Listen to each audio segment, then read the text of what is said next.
Xin kính chào quý vị và các bạn. Chào mừng quý vị và các bạn đã trở lại với vườn hoa lan xuân của Bún Mực. Hôm nay mình chia sẻ với các bạn về cách tách cái kỳ và ương kỳ. Đây là những cái cây hồ điệp hôm lâu. Hôm trước mình chia sẻ clip trước để trồng cây hồ điệp sau Tết các bạn. Thì hôm nay trước video thì mình cho các bạn xem lại để cây chúng ta thấy nó hoàn toàn khỏe mạnh. Các bạn thấy không bị một lá nào nó bị thối, hoặc là nó có thối thì nó cũng khô, và cái rễ nó bắt đầu phát triển. Đây các bạn, cây này thì nó có hai cái lá nó bị rụng và nó cũng khô đi đấy, và cái mầm, cái rễ của chúng ta thấy là nó đã phát triển ra đấy, nó hoàn toàn nó lên rất tự nhiên. Các bạn thấy là nó không bị chột hoặc cũng là không bị thối như những cái cây các bạn trồng là nó chỉ còn độc cái một hai cái lá bên trên thôi. Đây cái cây này cũng vậy, các bạn thấy treo ở rất trên cao nhưng mà bộ lá của nó vẫn là rất nguyên và rễ nó bắt đầu phát triển mà mình đã bắt đầu tưới bón. Cây này là cây đốm đỏ các bạn. Như vậy là trồng cái cây này cũng rất là dễ sau khi chơi hoa Tết. Vậy hôm nay clip hôm nay thì mình chia sẻ với các bạn về cắt những cái cây này để nhân kỳ. Đây các bạn thấy cái chậu này của mình nó rất nhiều mầm, mình cắt nó ra. Cái thân này nó quá là mập nhưng mà nó lại ra cái mầm ở mãi bên ngoài. Thì mình bạn thấy một cái chậu này nó hai mầm nhưng nó ra đến mười mấy cái kỳ. Đây là cái thuốc để chống cái keo liền sẹo các bạn. Sau khi cắt là mình bôi lại để cho nó liền vết thương cũng như cái nấm mốc và vi khuẩn nó không xâm nhập vào cái cây của chúng ta. Nếu chúng ta ra cái hiệu thuốc hoặc là ra cái cửa hàng vật tư nông nghiệp thì chúng ta hỏi, hoặc là những cái cơ sở bán về vật tư ngành hoa lan thì chúng ta trồng là chúng ta hỏi là có cái keo liền sẹo này, chúng ta cắt xong chúng ta bôi nó vào. Đấy thì những cái kỳ, những cái mầm nó lên mầm gốc thì nó đã bắt đầu ra rễ mà nó đã bắt đầu lao xuống đến cái chậu, nó đủ hút được cái dinh dưỡng thì mình bắt đầu mình cắt cây thân to đi, vì là cái bộ rễ ở đây sau chúng ta chăm sóc sau, vì cái gốc này nó lên cũng khá là nhiều mầm các bạn. Thì sau chúng ta sẽ dùng cái biện pháp chăm bón để chúng ta thúc cái chậu này và cái kỳ chúng ta sẽ bỏ ra. Các bạn thấy cái kỳ của nó rất là mập, rất là to khỏe và rất là mập. Đây là cái cây di linh xuân lù tali các bạn, vườn của mình. Đây các bạn thấy cây mầm của nó cực kỳ là mập luôn, nó đang ra rất nhiều mắt, nó đang bắt đầu lất ra để nó nảy mầm. Thế thì mình cắt như vậy. Đấy thì chúng ta xem đây là cái mầm nó rất là mập, cái mầm này nó đã lên 3 cái mầm ở gần gốc. Thì cái kỳ này sau chúng ta cắt nó làm đôi, cắt làm đôi khoảng đấy, chúng ta lấy 3 kỳ chúng ta trồng vào một chậu, và cái khúc trên thì chúng ta trồng một chậu riêng, thì chúng ta sẽ cuối năm chúng ta sẽ được một cái chậu nó rất là đẹp. Đây cũng vậy, cái chậu này của mình thì các bạn trông nó ra mầm rất là khủng khiếp, nó phát triển rất là nhiều, một cái chậu đến mười mấy cái mầm chúng ta cũng cắt đi. Đấy các bạn thấy mầm nó ra rất là mập. Sau khi cắt chúng ta cũng bôi cái keo liền sẹo vào như vậy. Cái keo liền sẹo này được cái là bôi cái thì nó sẽ dính và nó liền lại cái vết thương, nó không chảy nhựa, nên cái virus và cũng như cái vi khuẩn bệnh thối nhũn và nấm nó không xâm nhập được. Thì chúng ta sau khi cắt là chúng ta bôi nó vào.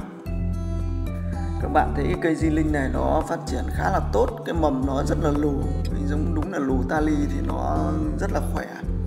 Nhưng mà ở cái vườn của mình thì nó lên mầm gốc rất là mạnh. Các bạn trông thấy cái chậu của mình ấy, nó ra một cái chậu này nó ra đến 14-15 cái mầm gốc. Chậu nào thấp thì nó ra độ 4-5 mầm, thì nó ra rất là khủng. Vì vậy là mình cũng phải cắt tỉa bớt đi, vì nó lên mầm nó khá trên cao. Các bạn thấy là sau nó sẽ treo đài, nó trụng xuống thì trông nó không được đẹp. Vì vậy là mình chỉ để mấy cái mầm ở gốc thôi, khoảng độ 8-10 mầm ở một cái chậu như thế này. Sau đó là mình cho nó phi xuống, nó đúng với nghĩa phi điểm để nó rụng xuống, đứng trên cao nó lao xuống. Đây các bạn thấy cái mầm này mình để khoảng độ 6-7 mầm, sau đó nó sẽ đi lên. Đây các bạn thấy là cái mầm, những cái mầm rất là mập. Đây cái mầm này cũng vậy, thân của nó rất là lù. Đây các bạn thấy một cái chậu như này cũng vậy, có 3 cái mầm cây chính, mẹ nó có 3 mầm chính, nhưng mà nó đẻ ra đến mười mấy cái mầm. Các bạn thấy là từ gốc nó đẻ ra, mỗi gốc nó đẻ ra khoảng độ 3-4 mầm, và tại cái thân kỳ ở trên thân nó cũng bắt đầu lấy ra. Khi cái mầm gốc của nó đã bén rễ rồi thì mình bắt đầu mình cắt cái thân mẹ đi để cho nó theo cái bản năng sinh tồn, nó tự nó ấy xuống. Mình thấy giống này nó phát triển quá là khủng khiếp các bạn, nó lên rất là nhanh. Đây mình cắt 2 cái mầm to, còn để lại 1 cái mầm, 3 cái mầm đi. Đấy các bạn thấy cả 3 mầm luôn. Chỉ để lại những cái mầm ở gốc nó lên. Mầm gốc thì nó đã bắt đầu ra rễ và nó bâm xuống đến cái giá thể rồi các bạn.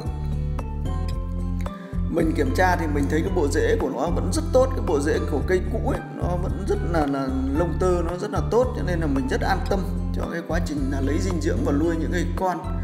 Vì vậy là mình tỉa bớt, cắt bớt những cái thân già đi để nó tập trung nó nuôi vào cái dinh dưỡng, nó lấy dinh dưỡng nó nuôi vào cái cây con ở gốc.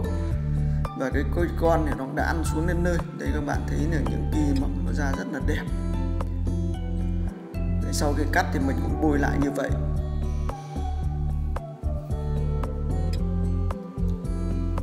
Khi bôi vào thì mình thấy là nó bít khá là tốt. Với cái keo liền xẻo của Mỹ này thì mình thấy là nó bít cực kỳ là tốt luôn. Nó chít sau chỉ một lúc là nó khô lại, thì cái nhựa của cây nó không chảy, nó không mất nước, cây của chúng ta nó không bị ảnh hưởng. Đấy các bạn thấy đây cũng cây này cũng vậy. Các bạn thấy mỗi cây này 3 nhánh, nếu mà để cả 3 nhánh này thì một cái chậu này của mình nó sẽ lên đến 10 mấy cái mầm các bạn. Vì vậy mình chỉ để khoảng độ 6 mầm thôi, 6 mầm cho một cái chậu này, còn lại mình cắt nó đi. Mình cắt cái thân già và những cái nào lên sau thì mình sẽ dùng cái nhíp mình tỉa nó ra vậy. Cây rất là mập, lù mập. Thì các bạn thấy là nó lên rất là kinh khủng.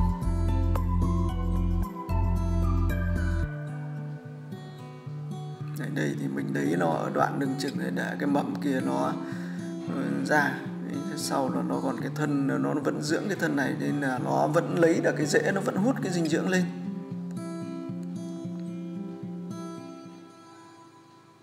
Đấy các bạn thấy là mình cắt ra như vậy.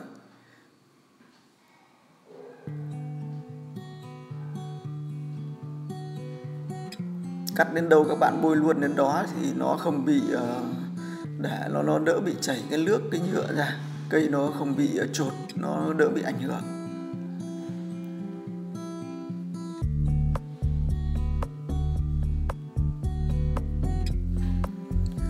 Nhiều bạn thì dùng cái mắt ngủ, nhưng mà mình thấy cây của mình này nó lất mắt và là mầm nó lên tốt, nó ra rễ hết rồi các bạn, nó rễ nó đâm gần xuống đến nơi rồi. Đây các bạn thấy là mình để cây này mình để một số mầm như vậy thôi, và cái cây con kia nó sẽ lên. Đây là những cái mầm thì mình cắt thì mình để riêng ra rồi. Đấy các bạn thấy bộ mầm, bộ thân của nó rất là mập, cây nó to rất là kinh khủng luôn. Đấy, cây nó to như vậy. Những cái mầm mập thế này thì các bạn thấy là nó sẽ nuôi những cái ki lên rất là khỏe. Vì cái ki, bản thân cái ki này thì nó đã ra rễ rồi, rễ này mình thả xuống là nó bâm lên cái giá thể luôn. Đây, như những cái cây này thì mình lại cắt tiếp ra. Các bạn thấy là mình cắt đôi nó ra. Đấy, mình cắt nó ra như vậy, và cắt xong thì mình cũng bôi cái keo liền xẻo vào.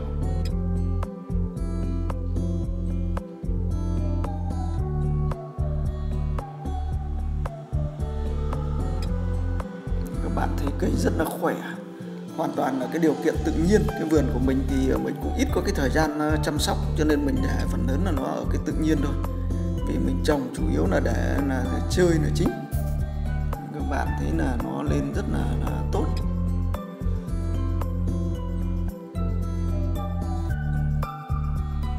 Bôi như vậy thì nó sẽ không bị cái nhựa nó chảy đi, cái dinh dưỡng nó sẽ đọng lại trong cái cây. Vì cây nó tích tụ qua cả một cái mùa đông rồi thì cái dinh dưỡng nó nằm lại trong cái thân, nó như cái gióng mía các bạn, như cái cây mía mình ương nó trồng nó rất dễ sống rồi. Mình vứt xuống là nó tự nó bám nó lên thôi, chứ cũng không cần gì phải cầu kỳ đâu. Mình thấy nó quẳng xuống theo cái điều kiện tự nhiên thôi. Khi các bạn, nhiều bạn thì bảo phải làm thế nọ, phải làm thế kia, thì mình thấy là nó nghe nó khó lắm. Đây thì mình xem, các bạn xem mình trồng vào đây, nó dưới là cái sơ dừa các bạn. Cái sơ dừa này thì phần lớn là cái sơ dừa sau khi mình được xử lý, mình ngâm nó mềm đi và mình ngâm nước vôi trong. Sau khi ngâm nước vôi trong 2-3 lần mình rửa sạch thì cái sơ dừa nó rất là mềm. Nên mình cho một ít xuống bên dưới và mình đổ một ít cái than hoa lên bên trên ở phần giữa. Vì cái than hoa này thì nó tạo được cái độ tơi xốp các bạn. Sau khi là cái sơ dừa này nó mục đi thì cái than hoa này nó vẫn giữ được cái độ ẩm và cái độ mượt. Nó tạo cái độ ẩm. Đấy, như vậy là sau bên trên thì mình để một lớp rêu. một lớp rêu rừng. Cái rêu này thì mình cho vào nồi áp suất, mình đun qua. Đấy, mình đun sôi để nồi áp suất, sau đó là mình để ra mình vắt nước khô, mình để một lượt bên trên và mình đặt vào như vậy. Đấy, các bạn thấy là sau khi thả vào thì mình chỉ thả một cái cây như vậy thôi. Ở cái chậu này thì nó lên thì mình đây là đang nhân ra ở cái chậu phim 16 các bạn. Nó cũng là chậu này cũng khá là bình thường. Nếu như một cái chậu này 3 đến 5 mầm nó lên thì các bạn có thể để nó ra hoa 1-2 năm là ok. Với cái vườn của mình thấy nó lên cũng ở cái chậu này cũng khá là tốt. Đấy, mình đưa một cái lớp rêu nó lên bên trên, sau đó mình đặt nó nhẹ nhàng thôi, không dìm sâu các bạn. Đấy. Như vậy các bạn thấy là mình để cả một cái khúc to luôn cho nó nuôi mấy cái mầm cho nó đã. Còn nếu mà bạn nào mà thích hạn chế mà muốn nhân nhiều thì các bạn cắt ra khoảng độ 2 mắt một cây. Nhưng mà theo mình thế thì mình trồng chơi thì để thế thì nó hơi yếu cái cây, sau lên nó không được khỏe.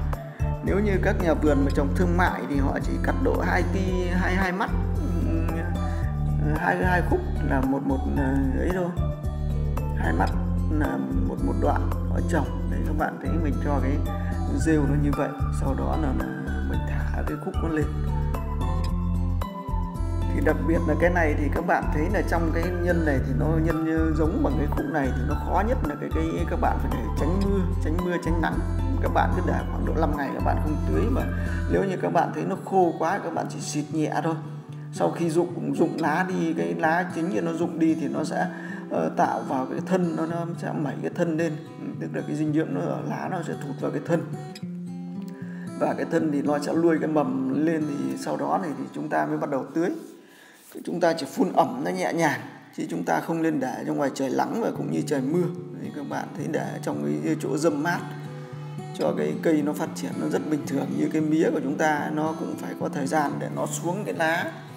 Chính ra nếu như các bạn có điều kiện các bạn để nó xe hẳn đấy, sau đó là các bạn cái lá rụng ra thì các bạn mới đặt vào. Như ở đây của mình là cái ki này nó có rễ rồi, những cái mầm này là của mình là nó có rễ rồi, cho nên mình thả thẳng vào cái giá thể thì nó có thể là cái bản thân cái rễ từ cái cây con này nó cũng đã hút được cái dinh dưỡng từ không khí rồi, từ cái độ ẩm từ môi trường rồi, cho nên là cũng rất là an tâm các bạn. Cái bản năng sinh tồn của giống phong lan này nó rất là ghê gớm,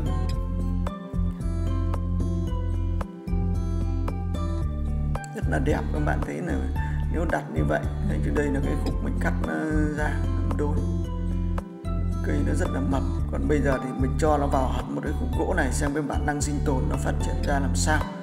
Để xem nó sống như thế nào mà mình không cần rêu rớn mà mình ghép trực tiếp vào, để xem với cái cây của mình, tức là xem cái lượng dinh dưỡng ở trong cây nó có đủ nuôi cái thân mầm kỳ này ra để cái rễ nó bám vào cái cây gỗ này nó phát triển lên hay không. Thì những cái clip sau nó lên được hay là nó như thế nào thì mình sẽ chia sẻ với các bạn về ghép trực tiếp vào cây gỗ như thế này. Nếu các bạn đệm cái rêu hoặc cái sơ dừa vào thì cũng là ok, đến đấy thì nó là quá là quen thuộc rồi. Nhưng mà để đây thì chúng ta sẽ, nếu mà nó lên được thì chúng ta sẽ thấy có một cái vẻ nó rất hoang sơ, đúng như cái kiểu ở trong rừng. Chúng ta thấy cây nó sẽ bám trực tiếp vào cái thân gỗ nó lên. Còn nếu như không thì các bạn muốn chắc chắn thì các bạn đệm một ít rêu vào, các bạn buộc vào là ok. Còn cái này thì mình sẽ cho nó vào cái khúc gỗ trực tiếp luôn, đi xem là nó phát triển có ok hay không. Thì đợi những cái kia này xem khả năng nó bám vào những cái khúc gỗ, một khúc gỗ ấy này nó như thế nào. Đây mình sẽ ghép hai khúc, hai cây vào, hai kỳ vào hai cái cây này để xem cái tốc độ nó phát triển ra làm sao. Đây các bạn thấy đây là một cái khúc gỗ mình cũng buộc lên, ghép trực tiếp vào cây gỗ này xem là cái khả năng cái rễ nó ra nó bám, xem cái rễ này nó bám vào cái giá thể này là gỗ theo đúng cái bản năng sinh tồn của rừng, xem nó thế nào.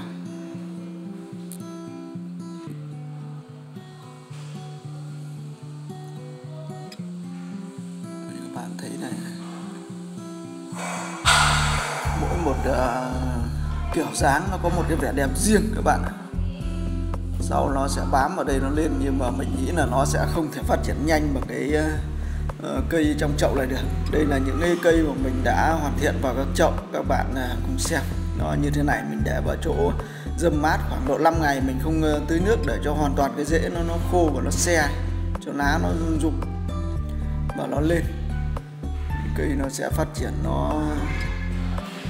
cái rễ nó sẽ ra, nó bâm xuống cái giá thể.